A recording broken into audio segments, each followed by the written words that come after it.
Good morning, everybody, and welcome to this morning's Job Train How Talent session. I'm just laughing because Mo and I have been chatting in the background, and just when you got carried away chatting before we came on, and almost late going live. Welcome to you all on this. Hopefully, certainly is here. Beautiful sunny morning, and before we get started, and also just want to allow people to join us as well, can I just check that everybody can hear and see me okay? Well, I can. Nice one. Thanks, Alex. Straight out of the gates. Brilliant. Excellent. I'm glad to hear that it's sunny in Glasgow, Neil, for a change. This is great. Thanks, Maddie. Thanks, Lana. Thanks, Mandy. Thanks, Claire. Brilliant. Excellent. We can get started. We should also be live on LinkedIn as well as Crowdcast. So good morning to everybody that's joining us on LinkedIn this morning. This session will probably be about an hour, maybe a little bit less. It depends on how much Mo chats and also how many questions we get. But this session is very much for everybody joining us here this morning. So please feel free to ask any questions at all you might want. And also, we are running a poll as well. So if you're in Crowdcast, you can respond to that. It's on the right-hand side of the chat, and you'll see a little bit called poll. So just click on that. We'd love to know and get your feedback about if you measure or even know what your leaver NPS or Net Promoter Score is. Something that we'll be covering during the course of this session. And in terms of what we're going to be covering, the title of the session is Decoding Employee Motivations. So why people join your organisation, why they stay, but also really importantly, why they leave as well. So we normally talk about recruitment on these sessions, and I'm quite glad we're making a little bit of a departure from that.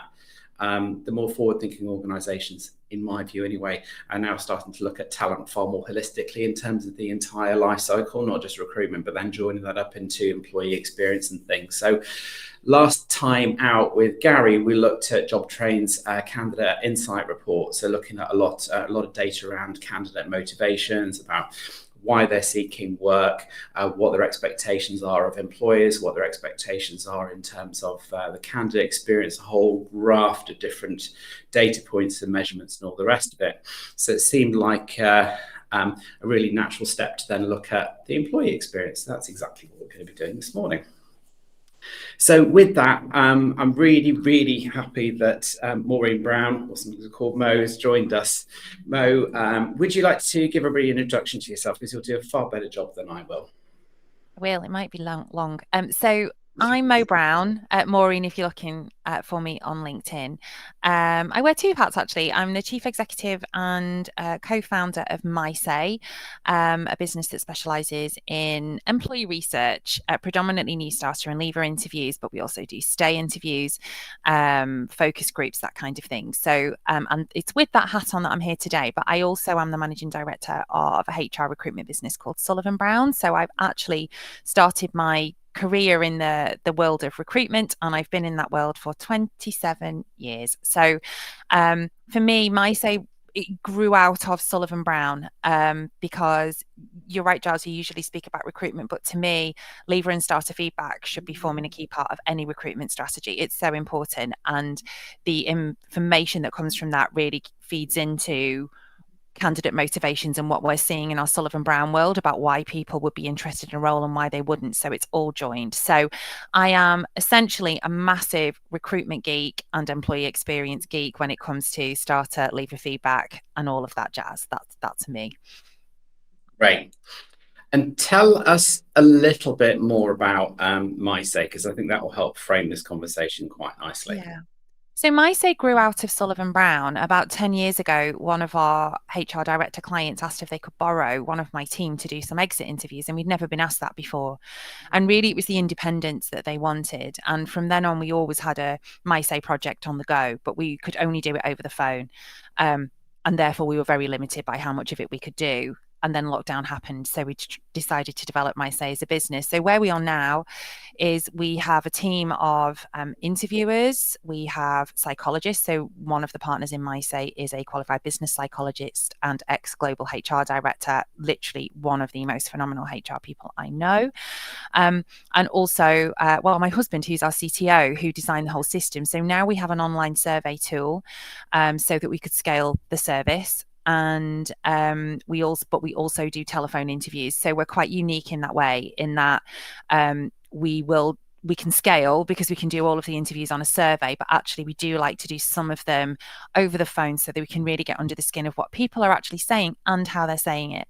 So we work with a large variety of clients across different sectors. Some clients use us because they have an attrition issue or an attraction issue, and they want to get under the skin of that. But actually, what's been really interesting to us is the amount of clients that use us because they're focusing on leaver advocacy, which is something that I think needs to be a much bigger thing in the world of attraction and retention. You know, you might not keep people as long as you used to, but actually what are you doing to send them off as advocates in your business? And, you know, are you relying on Glassdoor to understand that? Because don't make Glassdoor the only place they can go to talk about it, I would say. So leaver advocacy, massive thing of mine, hence the question about leaver NPS. So we've got companies that use us because actually they're focusing on leaver advocacy as a measure of success, rather than using exit interviews to just focus on retaining people and really tying themselves in knots, trying to improve levels of retention of service. But also we do stay interviews. So we've been working with clients who are using stay interviews to replace their engagement survey for a year or something like that. So they can really get under the skin actually of why people are staying as well. And because we're independent, we can ask the question, have you looked for another job in the last 6 months? Which a lot of people aren't going to say to their actual employer. So we've got online surveys, we've got interviews, we do thematic analysis, sentiment analysis, reporting, we do focus groups. So we're essentially an employee feedback, employee research business. And our biggest strength is the fact that we are not you. So our team is completely independent. The feedback is anonymous. People can speak to us in confidence. And it's great to be able to get that feedback for businesses. And I have a secret hope. In fact, it's not that secret, but I just have a hope that if more companies do this and take their leaver interviews seriously and see it as more than just an opportunity to stop someone leaving, get the timing of it right, get the method of it right, and really kind of get serious about it, then actually those Glassdoor reviews might just start fixing themselves. Because I'm starting to see products coming out now of companies that will go on and fix your Glassdoor reviews. To me, it just kind of really makes me want to cry, because you should be fixing that by really getting it, under the skin of what employees are experiencing and what colleagues are experiencing and what's driving their decision to join or leave you, rather than just having your online presence cleaned up, which upsets me, because I'm like, no, make it better for people. Totally. I think if your only measure of your employee experience is your Glassdoor reviews, then it's kind of like stable door horse bolted type situation. Yeah. How can anybody fix a Glassdoor review without the organisation inherently changing the culture or the employee experience? That's crazy. Yeah, no, apparently there's a lot of online cleaning up you can do, and companies are starting to make a living from that. But to me, that just, it really makes my heart sink into my boots, because, I think in having been in recruitment for 27 years, I've seen shifts and changes in what drives candidate behaviour and what people expect from an employer. And COVID was a real kind of time bomb under all of that. And I don't think all the pieces have landed in exactly where we're at with that. What we do know is that people expect more from their employer, and decision makers saying, well, it wasn't like that in my day, or it wasn't like that in the 90s, really isn't going to cut it. It just has to change. People have different expectations, whatever generation you're from. This isn't necessarily for me a generational thing. There are people other than Gen Z and Gen Y and, that have expectations of their employer, and they should be met as well. Yeah. Although, to be fair, those generations are demanding a lot more. So it's not so much what can I do for you, it's what are you going to do for me. So there is a bit of a shift in that for sure. So with that, and having us done intros and sort of set the scene, laid the foundations a little bit, where would you like to go next? Because I know that you've got some data to show. Do you want to start with that? Or Yeah, let's start there, and then hopefully that will drive some conversation. And if people want to ask anything, that's great. So, the slides that I brought, I mean, I could have put a whole slide deck together and spoken to you for days, really, on this stuff. One, because I geek out on it, and two, because I think it's genuinely really quite interesting, and it's where a lot of businesses are focusing. So, these are some benchmark stats from our system. From starter interviews and leaver interviews that have taken place over the last 18 months. And there are hundreds of these. So it's interesting data, and this is across different sectors, different types of people. We do surveys for people in clinical roles, in warehouse roles, in professional roles. So it's a really good mix. But what's interesting is I don't think we see actually that much change across roles and across location and across sector. Ultimately, people are people. And a lot of what we're seeing at the moment is that people want similar things, regardless of your role, regardless of your sector. So these are some overall stats. So the first thing you can see here is what we're seeing is the top 5 primary drivers of why somebody would join your organization. And these are the final trigger, if you like. This is the reason that you got them over the line. It probably isn't the reason that they were looking at you in the first place, but it's the reason that they decided to join. So it's their primary reason. And people choose one of these and say, yeah, this ultimately was the final thing. So we asked for primary and contributory drivers, and definitely going to show you those contributory drivers in a minute, and also the levers. So I think for us, this is interesting, and it's interesting for businesses for a number of different reasons. So I always think if you're going to take your lever interviews seriously, mirror them with your starter interviews so that you are really understanding people's experience and you're seeing where there might be any red flags right from the start. So, for example, if a lot of people are joining you for career progression and development, but they're leaving you because of lack of career progression and development, it tells you there's probably something going on with your messaging. Depending on the length of service of those people that are leaving. Likewise, improved work-life balance. But I think what's interesting here is, I mean, first of all, the obvious thing for me is pay is not there. So, it isn't in the top 5 drivers about why the starters that we're interviewing are joining an organization. And actually, that's what we're seeing in our HR recruitment world as well. When we go out into the world of recruitment, pay is not the main factor there either. It is a factor. It's not the main factor. But this kind of, 34.7% looking for career development and progression, to me, is a really interesting one, because I know that was mirrored in your stats as well. It was. That you looked at. We see it in reasons for leaving. We'll come to those in a minute. So we see that too. But I think what's really interesting to me about it is that we've been doing lots of events and talks about human sustainability and the future of HR. And I think that's really what this comes to. When you get under the skin of the comments, which of course I can't do here because I can't share those comments, but when we start writing reports on this and people talk about career progression and development, I think it's really key to note that it isn't always about promotion and grades of progression. It's much more about, how are you going to help me grow as a person? How are you going to help me grow as an employee, even if it's not necessarily going to benefit you? So people, when you read under the skin of this, I think it's an interesting headline that career progression and development is the kind of top primary driver. But I think it would be a mistake for companies to really focus on the fact that actually this is because we're promoting everybody or we're offering people a promotion. This is about human growth. So how are you going to help me grow? There's some interesting things around human sustainability, around people don't expect a job for life, but they do expect lifetime employability. And people will be loyal to you, and you will have that engagement with them if you see that you are developing them, even if it's not necessarily going to improve the performance in the job that you are asking them to do. It's not about skills-based development necessarily, or job-based development. It's about development. And that to me is an interesting thing, because I think in all of the years that I've been doing recruitment, that is a relatively recent expectation of an employer. And this is where it comes to that human sustainability in the future of HR, is around employers adding value to employees, not just merely extracting it. And that, I think, is a fairly recent shift. But clearly, because of the stats we saw and the stats that you saw and the conversations that we have with colleagues, that's important. So, is that something that's happening in your organizations? Is it something that you are talking about? Is it something that people understand you're going to give them when they join you? And actually, is it something you're going to give them? Because it is important to people. So to me, that's a key takeaway from the primary drivers, because that's huge, that number. They only get to choose one option at that time. So for over a third to be choosing that, to me, that's really important.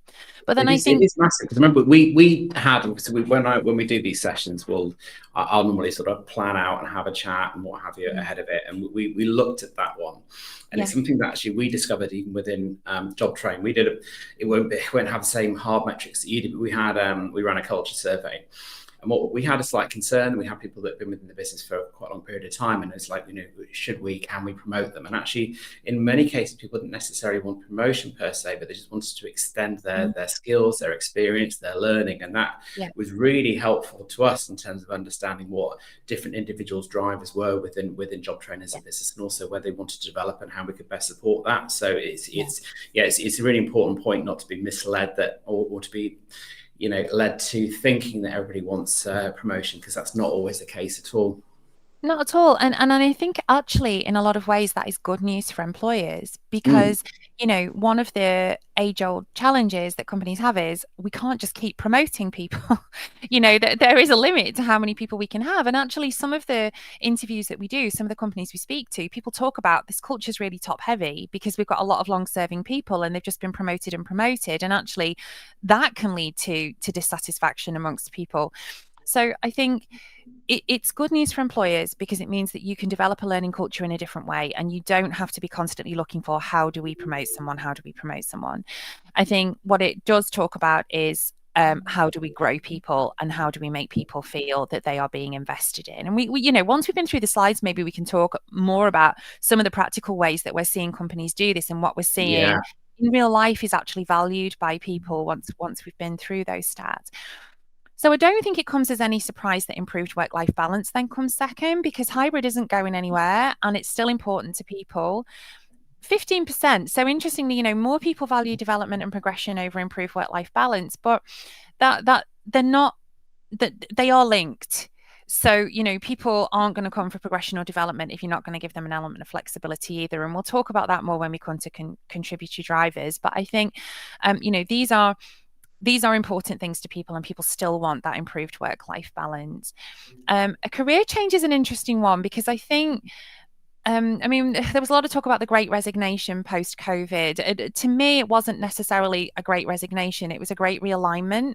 I think it was a realignment of expectations and people really understanding what they wanted out of work. And that's led to this, I'm taking a career change because I want to try something different.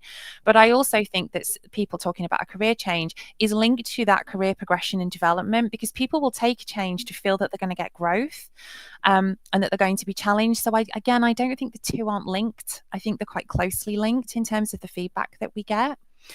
A good reputation as an employer, clearly, very important.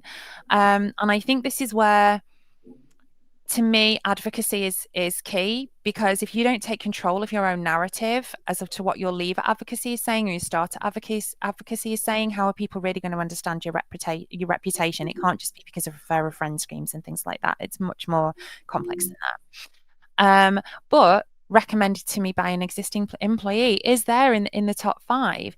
What's interesting again about that is that most of the clients that we work with do not have an official referral scheme.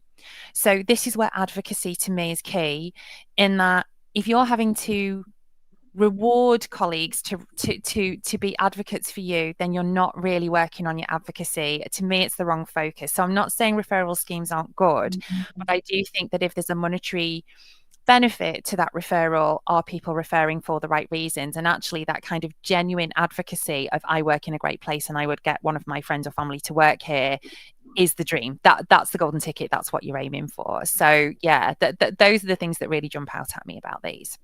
What I love about that, what's really interesting, is if you ultimately those last two are connected, and you could almost combine them, which actually takes you to, well, I don't know, if 18-20% So if you combine those together, then that's actually the second most significant driver to people joining an organisation, and that kind of shines a light on the importance and the significance of employee experience and advocacy.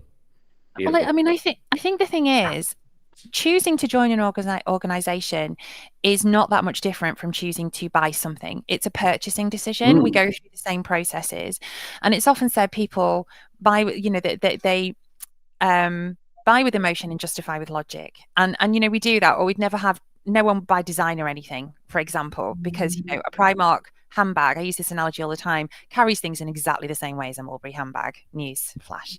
And it's a lot cheaper, but we attach emotion to things. And I think, you know, when we're going through a purchasing decision, we look for reinforcement that we're making the right decision. And that might be Amazon reviews, or, you know, online reviews, or it might be just asking somebody, you know, where did you get your car from? Was the service good? Did they treat you well? Has the after service been great? And we really, if we're speaking to someone we trust, we take that feedback seriously, and we ask, and then we justify that decision to ourselves. Joining a business is no different. It's a really, really big decision. And if someone recommends who we trust, then we are more likely to accept that role or apply for a job with that company. It's no different to me referring you as an applicant tracking system, which I do often because you're great and I've implemented you and you do a great job. So I feel happy that I can recommend you to my network because I know that you're not going to make me look silly and then treat them really badly and then come back to me and go, what were you thinking? I know you're not going to do that. And so I think it's the same thing, isn't it? It's about that trust. And if someone you know recommends someone and you trust that person, you're more likely to join them as an employer. Likewise, if, you know, and people do use Glassdoor, if you go on Glassdoor and see positive things, you're more likely to join them as an employer. I think the good thing about leaver feedback and starter feedback is you can control that whole narrative, and you can genuinely understand how people are experiencing those experiences within your business, and you can use that to then share that with people who you might be wanting to bring into your business. Brilliant. So if you move on to the words. You what, sorry? Thank you for your kind words. You've got me blushing a bit. It takes a lot to do that. So thank you.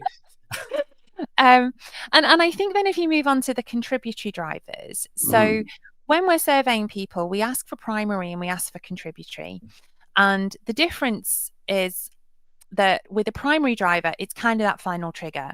So we often see them, especially with levers, as being pull factors. So things that you do to either pull someone towards you or things that other companies did to pull them out of your business.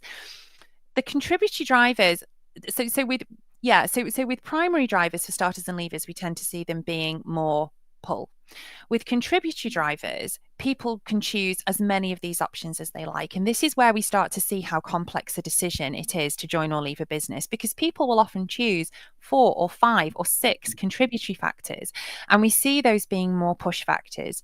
So the things that your company can do to really influence that outcome about whether they join or leave. So what you can see here is that in the contributory, people, first of all, they're much closer. And if we were to show you every reason, you'd see it's a really long list, actually. But, you know, we only have an hour. So this is the top 5. So this is where you see pay come in. So we can see it's the second highest contributory driver. Now, we tend to see this a little bit with leavers as well, because of course pay is going to form part of any decision that you make when you're joining or leaving a business. You still have to survive. You have to pay your bills. But we rarely see it in the top drivers. It's rarely that kind of final trigger. It's usually part of the contributory decision making. But, you know, it's a really complex decision that people are making, and it's formed from lots of different factors that they are considering when they're thinking about whether they want to join or leave your business. So this is where we start to see the pay and the benefits coming in. We still see career progression and development. We still see improved work-life balance, and we still see good reputation as an employer. So they're not really surprises, but you can see that people are the way that I think about it is people are considering the deal. So when people join your business as an employer, you expect something from them. You expect them to come in and do a good job from you, but they also expect things from you. And those expectations have got far more complex and are getting far more complex. As you said, as new generations come through, but also post-COVID, people expect more. So you're seeing this kind of variety. We expect you to have a good reputation. We also expect you to pay as well. And also we want benefits. And interestingly, that benefits question is quite broad. So, you know, it isn't cycle to work scheme and things like that. It just isn't. It isn't fruit and it isn't a pool table. Those benefits will often be linked to hybrid and flexibility. Or to be honest, we see more people asking about pension. The biggest one, the biggest draw that I jump up and down about as a recruiter, if I get something good in this area, is holidays. People want holidays, they want time. And I think this is why improved work-life balance is also in there. You know, we see people wanting time, and do those benefits, interestingly, I think this is an interesting point as well. How do those benefits make me feel? Do they make me feel valued? So the benefits are not, I think, what we used to typically see as benefits. No one asks me really, you know, do they have a cycle to work scheme? What do I get to claim expenses for? No one really asks about a car anymore either, but they will want to know about the holidays. They will want to know about the pension. And people will make a judgment about the quality of that employer and the experience they're going to give based on how well they feel those benefits indicate that a company values their colleagues. So this is the thing, I think, with data is interesting in that it shows you something, but actually it's the comments that come out underneath, which is why we like to do some of these on the phone, that really help us understand what people mean when they say better benefits or improve work-life balance or career progression and development. And I think it's more complex, you know, than it ever has been. Well, thank you very much. Yeah. Right. So if you want to look at what leavers are saying, and I think this interesting as well, and I love it. We work with a lot of companies where we do starters and leavers. So this graph is taken from, this is actually what a client would see on their dashboard. So that a customer would see on their dashboard. So they would see their leavers and starters side by side and could immediately recognize if there are any red flags. So what you can see here is the top primary driver is other, which is really annoying from a data perspective. But I think it shows that actually this is often quite a personal decision. So we give people a lot of options to choose from, but there are still things there that are very personal to people. So what I would say about that is 18% said other. When you break down that feedback, there's no obvious theme to that. Absolutely no obvious theme. Because if you think about it, it could be, I fell in love with someone that lives 200 miles away. Could be anything, but also we do have some involuntary leavers in there. So some of our clients do survey their involuntary leavers. So, you know, other might be, I was made redundant. So it does skew a little bit. But I think the reason other often comes out at the top is it's a really personal thing to me. So it's nothing to do with anybody else, but, you know. But what we see outside of that is better career opportunities again at 10%. Pay is in there at 8%. Personal reasons. So even, you know, even other doesn't include a lot of the personal reasons. It's really interesting when you actually start looking at what people are saying. And then improved work-life balance is still in there as well. But I think what you see here is that there's no one big thing. So primary drivers are interesting in that, again, they tend to be that thing that tips someone over the edge, which is why you see pay in there or better career opportunities. But they're not really always going to give you the answers as to why people are leaving. It's really understanding what people are saying behind these comments that bring it to life, I think. And again, they tend to be a pull factor. The primary drivers will tend to be a pull factor. And, you know, other can include things like ill health, or just anything that could be quite personal. I can see Gary's question there. Is it because of bad management? It's not. It's not. Sorry, I can only see that it's K. So I don't know, but it isn't. It does come out. Interestingly, bad management is a really, really interesting one. So this is where I start to really geek out. So before COVID, when we used to, the way our surveys work is we have sections for every area of employee experience, and my manager is one of those sections. And pre-COVID, we would ask people, and when I came to write the reports or read the comments about my manager, it was kind of like, okay, I'm going to walk away, I'm going to get some Haribo and a coffee, and I'm just going to take a minute and get my hard hat on, because this is going to be a lot of really emotive feedback that can be quite difficult to read. And that was quite consistent across any company we spoke to. People were really quite emotive about how their manager treated them. What happened during COVID, and we haven't seen it totally flip back, is that people are quite empathetic towards their managers. So during COVID, it was like managers realigned with their teams because they were in it together. And also the cost of living crisis has meant that a lot of managers don't feel particularly well rewarded for what they're doing, and expectations of managers has grown significantly. And we've seen a lot of that negativity that was usually reserved for managers shift upwards to leadership. And what we'll see is people saying the leaders are disconnected, the leaders aren't visible, I don't understand the purpose of what the leaders are saying, it doesn't actually resonate with me. The leaders aren't very nice to my manager, they make my manager's life really difficult. So I know my manager would like to be more like this for me, but they don't have time because of the expectations put on them by leadership. And so it has changed. So what we find is that actually people are very honest with us anonymously. Told you I struggled with that word. They're really quite honest, but a lot of their feedback goes elsewhere. What we do see across our surveys is that L&D often comes in as the lowest scoring area. And one of the reasons we see for that, though, is not necessarily L&D as we know it. One, it's down to the career opportunities and development question that, came up in the starter surveys, but a lot of it is down to one-to-ones and coaching. So where we see consistent feedback across the board about managers, it tends to be they don't have time to sit down and give me feedback, or I don't get my one-to-ones. And people are really crying out for that because it feeds into that personal growth and development. So that's one area that we see consistently, people actually talking about their managers, but they don't always place the blame at their door. When people talk about their managers negatively or positively, interestingly, what we see is when people talk about their managers positively, it tends to be quite personal. My manager's great, they care about me, they support me, they value me, they're always listening to what I want to say. And we see the absolute opposite where people talk negatively about their managers. It's, I feel unsupported, I don't feel heard, I don't feel like I'm getting, I don't feel valued. And these are consistent. So I think there is actually an option in here to choose my manager as a reason for leaving, and we never see it in the top categories, but people will then talk to us quite openly about it. I think there's been a shift of expectation about what people see from their managers, and I also think there's been increased expectations put on managers, so that level of feedback has gone up to leadership. I hope that makes sense. And answers your question. It does. Perhaps we'll come on to talk about culture, because if we're shifting if like the blame or the reason for somebody leaving up beyond management to leadership, then we're talking about culture. Yes. Yeah. Pretty great then. So anyway, we'll come on to talk about that. Yeah. So what about the contributory drivers? Yeah. So again, when you move on to the contributory, you'll see that other is still up there. But again, you can see, that the top answer there has 9% outside of other.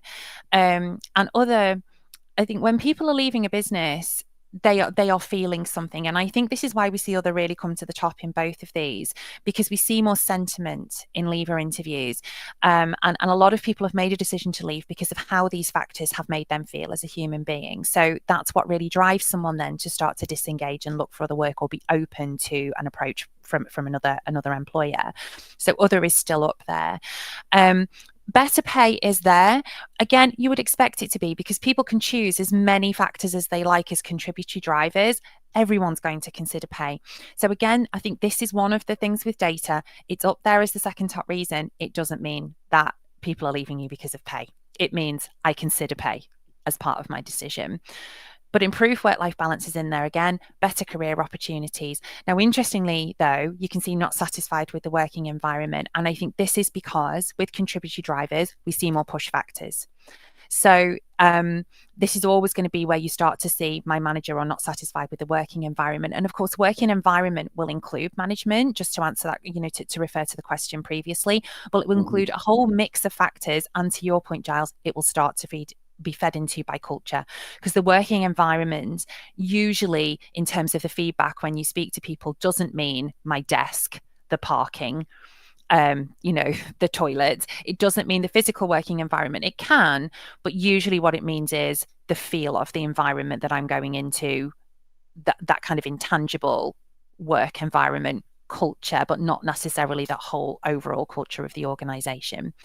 So this is where you start to see those things feeding in. And certainly when people give us comments, a lot of the feedback is around that. It's about the leadership, the culture they drive, the work environment, how I'm finding that. And I think this is, I was doing a demo of MySafe for a company yesterday, and I loved what they had to say, because this is how we feel about it. A lot of companies view leaver interviews as just trying to understand why that person left, or see it as an opportunity to stop that person leaving.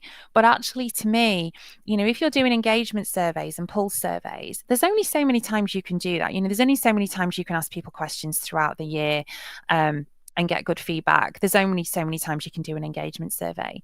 What I love about starter and leaver feedback is it's continuous feedback.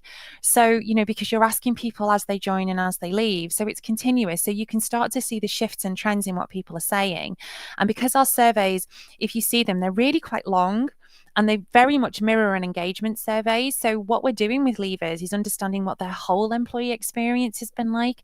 And with starters, what their whole kind of starter experience and employee experience has been like to this point. We tend to do it about 3 months in. So it gives you much more information about what's happening in your organization than beyond why somebody started with you and why someone's leaving. And I think that's often a mistake that companies make, is you look at it as very narrow, but actually it can be a really good barometer of ongoing employee experience in your organization without sending out constant pulse surveys for the people that are still there. Because the danger of doing that is you get to a point where people are saying, please stop asking me because I don't see things changing as a result. So, you've got to be careful with that, and this can give you a good balance. Sorry, I'm going off on a tangent again because not at all. Not at all. I'm a total geek with this stuff. That's great. Laura, thanks for the slides. I think that's it now, isn't it, in terms of the slides going through. So that's brilliant. In the lead up to this session, I said, do you want to run a poll and things? And you suggested asking the audience today about NPS scores, Net Promoter Scores. Do you want to, some people may not be familiar with Net Promoter Scores. Do you want to explain for everybody here what that is and the potential value of it? Yeah. Well, I imagine that most people are familiar with employee NPS, which is pretty much a standard measure in your employee engagement surveys. And essentially, it measures levels of advocacy amongst your colleagues. So it will generally be driven by a question, how likely are you to recommend us as a good employer? And that tends to be the standard question that people will ask to measure that. So eNPS tends to be a really standard measure that most companies will know. If you're not doing that, that would be quite unusual. I think most companies are. I mean, I don't know, but well, this is the thing. So we've only had 6 responses. If anybody else wants to jump in, you'll find the poll just on the right hand side. But 80% of the people that did respond have said no, they don't. But that's not a surprise to me, because eNPS is pretty standard. So most companies will be measuring their employee net promoter score. It's a standard output of an engagement survey, and most companies now do some kind of engagement survey. Interestingly, they didn't when I started in HR recruitment, and now it's like, what? You don't do an engagement survey? That's where we want to get leaver and starter surveys too, because we think actually the feedback from those is very, very rich, because you're never quite as focused on how you're viewing your employer as when you're thinking of joining or leaving them. So we think actually that's really valuable. So we want to get that there. What we do with so when we're doing stay interviews, we also calculate eNPS, and we'll tell companies what their eNPS is from stay interviews. And one of the things you might want to ask at some point is, what's the difference between a stay and an engagement? Because we talk about that a lot as well. But with starter and leaver, we do starter NPS and leaver NPS. So your starter net promoter score and your leaver net promoter score. And we ask specifically about leaver net promoter score, and it does not surprise me that 80% don't. I think it's very difficult to get benchmark data on leaver NPS. Most companies don't do it. And I think the reason that a lot of companies don't do it is because it's difficult to do. it's hard to get people to be honest with you when you work in that business. You know, if you're their manager, you're definitely not independent. If you're HR, you're not independent. Now, I love HR people. My world depends on them. And I love HR for all kinds of reasons. I wouldn't have a business without HR people. And I'm genuinely like passionate about the sector, having worked in it so long. But the reality is HR people are not independent. And a lot of businesses do their exit interviews when somebody is still in the business. So they come and they do that exit interview, and then they have to go and sit with their manager or sit with their colleagues or sit in the environment that they've just been negative about. So it's really difficult to get honest feedback. And even if you get it, it tends to come in the form of a Word document where lots of notes have been made. It's put on someone's file. How do you then turn it into something insightful and something actionable? Well, that's what we do. So leave NPS to us. What I would love in like a couple of years' time is that people are using their lever NPS that we've got for them to promote themselves as an employer. So where it's really useful is, and I'll name check them. If you go on our website, there's a blog about this. They're great. There's a company called Opencast that we work with. They have very few levers, actually, because they are a great employer. But they're in the tech sector, and they know, they are realistic, that people will only stay for a certain amount of time because they want to go and work on new tech. They don't want to stay working on the same tech for their whole career. So they make themselves a brilliant employer, but they know that they are going to lose people. So what they are focusing on, and in their measures of success as a HR team in a business, is they are aiming to get their lever NPS close to their eNPS. Now, we know from working with lots of different companies, because we're now building benchmark data on this, that if your lever NPS is somewhere between minus 20 and 0, you're doing all right. You know, these people have chosen to leave you. They're going to have some negative things to say. So you're doing all right if it's between minus 20 and 0. If you're in the positives, you're doing really well. Like, you know, you are winning at advocacy. If your lever NPS is anywhere near your eNPS, you have got the golden ticket. You are absolutely acing this, and your people are going out and saying, you got to go work there. I've just come out of there. I've left for this reason, but seriously, guys, you got to go and work there. That's kind of a dream.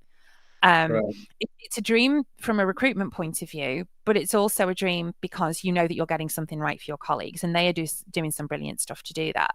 So I think lever NPS should be a really clear marker. Instead of people having to go to Glassdoor to read what it's like to work for you, they should be able to see what your levers are saying. How do your levers score you? And if they're scoring you in this way, and they're saying this about you, and they're saying this is where you're strong, that's really powerful.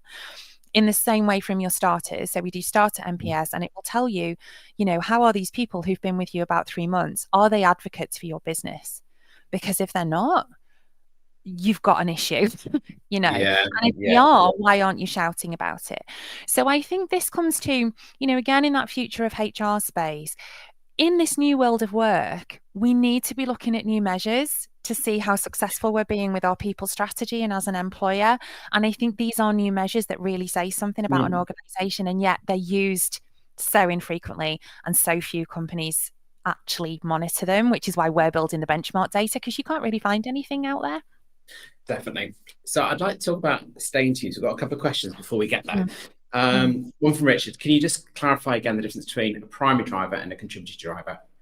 Yes. So with primary drivers, when we ask the question, so I'll try and do it from the way that we ask the question. So when we go through our surveys, we ask, what was your primary driver for joining, or what was your primary driver for leaving? And they are the trigger. It's like if you've been unhappy in work for, say, 6 months, and then somebody offers you something and you just can't say no to it. It's that trigger. It's the final thing that made you decide to join or leave. So it tends to be a pull. With leavers, it tends to be a pull factor. So you might leave and join my business because I'm paying you more, although that's rarely the top pull factor, I've got to say. Or it might be because your culture has stood out to me, or it might be because you're offering me more holidays, or it might be because you're closer to where I live and I want to spend more time with my kids. It could be anything, but it tends to be a pull. It's about that company. So again, a good example of this is free advert here for Greggs, but I'm a huge fan of Greggs as a business. I've interviewed the chief exec, who was their chief people officer. She's phenomenal. They have an amazing people culture. They're advertising at the moment for a head of people. That will be a pull factor for people. That will pull people who are not unhappy where they are now, because it's Greggs and because they do brilliant things in the people space. So that's a pull factor. With push factors, they are the things that your organization is doing to essentially push people out of the door. So they are the things in your control. So if my head of people is applying for that Greg's role at the moment, I can't do anything about that. They do have an amazing people brand. They're an amazing business. People are going to apply for them. There's nothing I can do.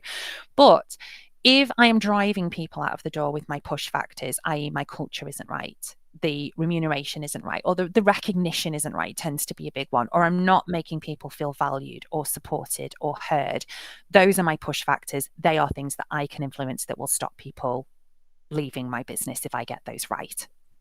Yeah, great. Yeah. And from Hannah, is it fair to say that sometimes culture will not change and taking the learners from levers to attain the right people is most important? Oh, that's a massive question, isn't it? I think so. Well, yeah, it is fair to say that, because changing culture is not an overnight job. So if what you're hearing from the feedback is that culture is an issue, you can't fix that overnight. I don't know whether I agree that taking the learns from levers to attain the right people is most important. I think it's understanding to what degree you can fix the things that are coming out as the main themes as to why people are leaving. So culture is a big thing. So I would say, rather than trying to take the lens to retain the right people is the most important, I would say getting the messages about culture to the right people in the organization that can help you change it is the most important. I think that's a difficult question, because you'd have to understand who the right people are and why are they the right people, and are they the right people in the culture that you're aiming towards. So I think some of the stuff you're talking about there about retaining the right people probably sits more nicely with stay interviews than it does with exit and leaver.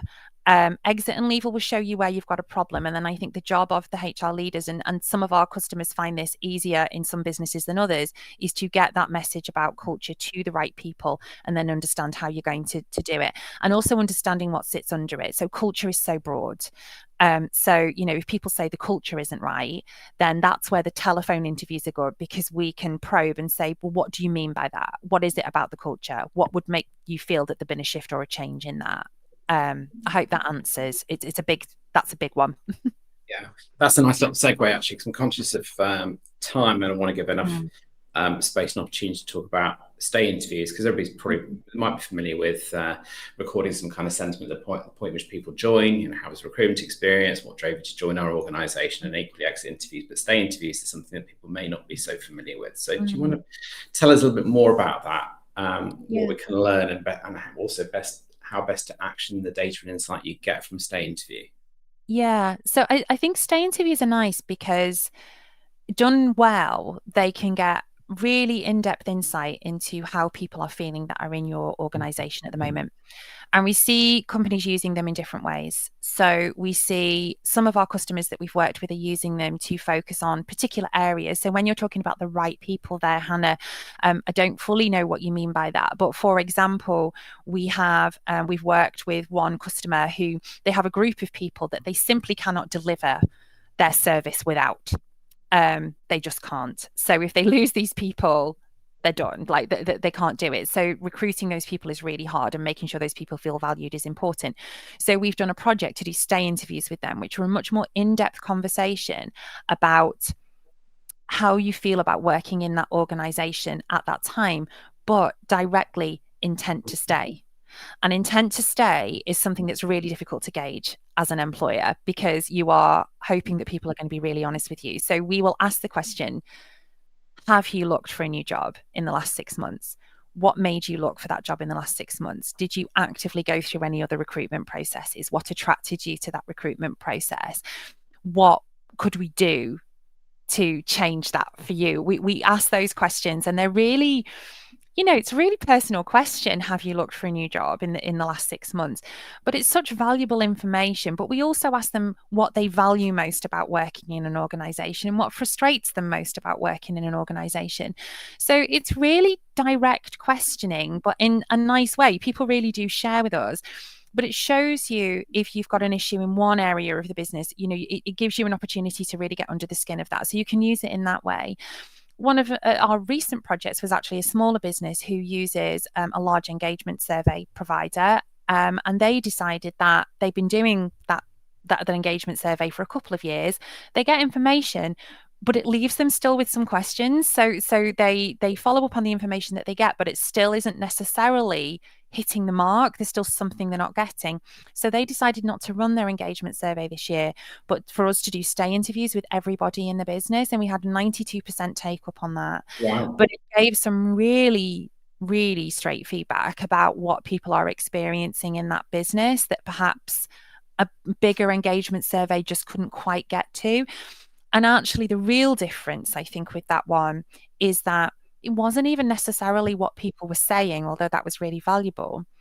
It was how they felt about speaking to us and how hard we had to work to really reassure them about the confidentiality and the anonymity about what we were doing, because they were scared.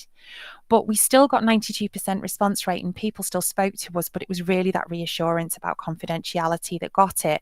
And I don't think they would have got that feedback from just doing their engagement survey again. So what stay interviews are is a really nice kind of flexible tool that you can either use across your whole business or in pockets where you think, we've got an issue here, let's try something different to really get under the skin of that. Yeah, I guess if you found that people were a little bit scared about engaging in or speaking openly within a stay interview, then that in itself probably tells you something about the culture. And I would have expected that actually just by conducting a stay interview shows how much you value how your people are feeling about their experience, and actually people will probably embrace that and see that as a real positive. Yeah. And we often get people saying to us, I'm so glad I've been given this opportunity to speak to somebody independent. And I'm so glad I had that chance to do that. I've got it off my chest and I feel better. And I like to think that's one bad Glassdoor review knocked off at the source. That's what I like to think. But I also think you're absolutely right, Giles. I mean, we gain insight just from the way colleagues are with us. And whenever we do a project with a client or we start working with a customer, it's often very different depending on how people speak to us. So, I mean, we had one where we did a project where it was fair to say that we had trouble getting people to take part initially, and the language that we got was quite choice. And what was interesting about that one was people weren't even just they weren't just ghosting us, they were actually ringing us to tell us to go away in no uncertain terms and some choice language. Wow. But even that was useful insight to the customer. This is how people feel.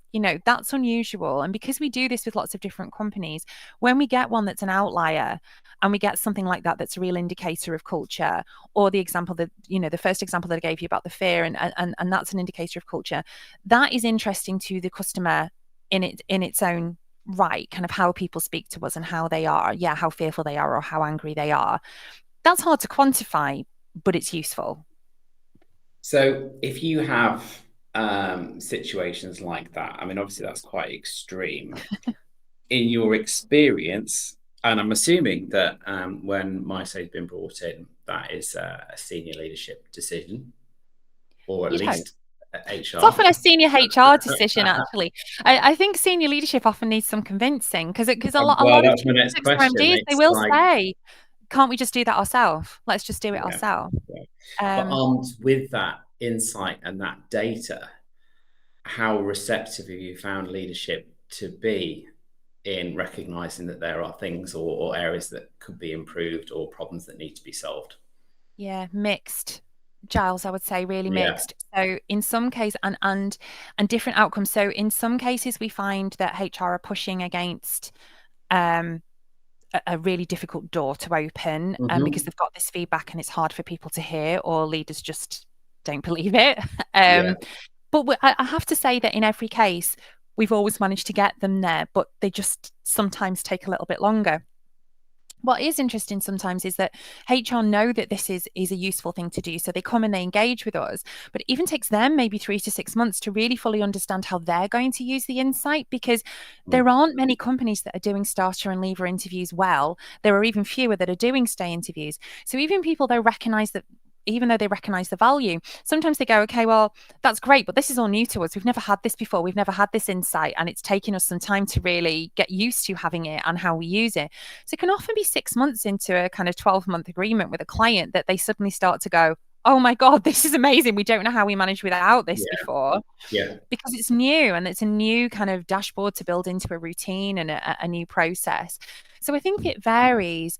But then we've had others that just totally get it. I mean, one of our clients just the other week was saying that they're doing us a case study, and they were saying that something came out in those stay interviews, and they're a CQC regulated business, and they said something came out in those stay interviews that they immediately got on top of and changed, and then they had an unexpected CQC inspection, and without that change, it would have been quite a different set of feedback from CQC. It was game changing for them.